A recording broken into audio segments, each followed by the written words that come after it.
feeling like a shark in a shrimp tank. Big fish, small pond in the shrimp tank.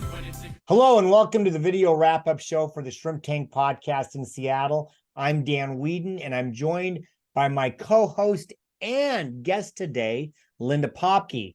Linda and I had a fascinating and fun conversation on the importance of book writing.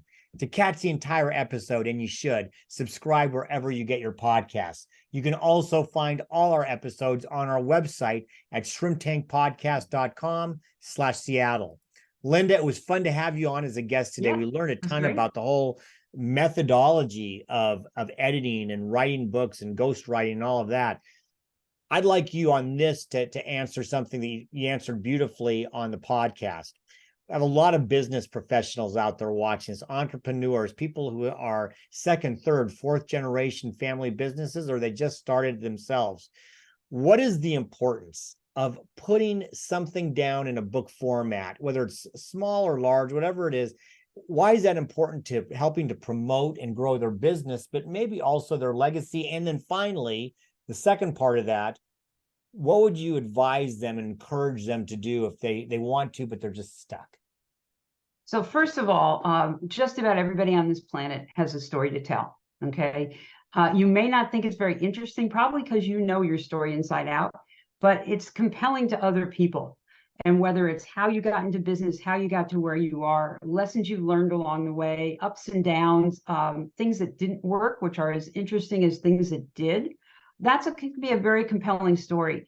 And a book is not necessarily for a business person. It's not for you to become a best-selling author. That you're not going to pay your mortgage on a book.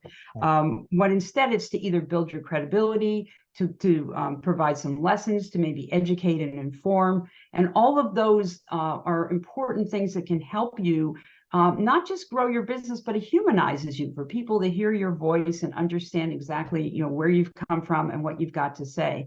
Now, in terms of how to go about it, a lot of people say, I can't write, I won't write, I don't have the time, oh, it's overwhelming. So there's a couple things you can do. One of the things we talked about in the podcast is maybe you've written columns or blogs or you have podcasts. You can start with that content and build on it from there.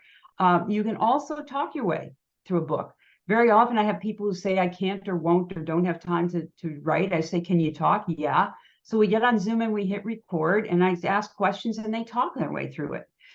If you are stuck, you can get a book coach, someone who can help you through that process. You can get a co-author, you can get a ghostwriter. So there are all kinds of different ways, but you owe it to people around you to tell your story. You can't take your story with you. That's you're going to depart this planet, as we all do.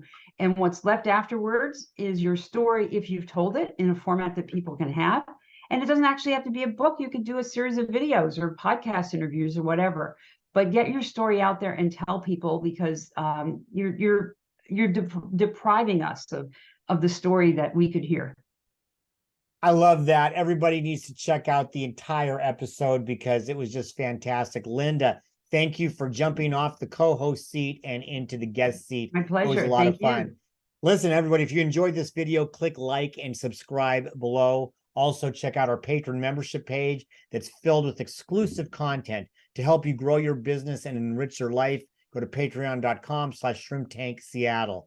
And join us every week at 12 p.m. Pacific for our live stream broadcast on our Facebook page. Our next show will be on September 20th. Hope to see you then. Until we meet again, please be safe, be well, and be prosperous, because for right now, the shrimp is back in the tank. So long. I've been feeling like a shark in a shrimp tank.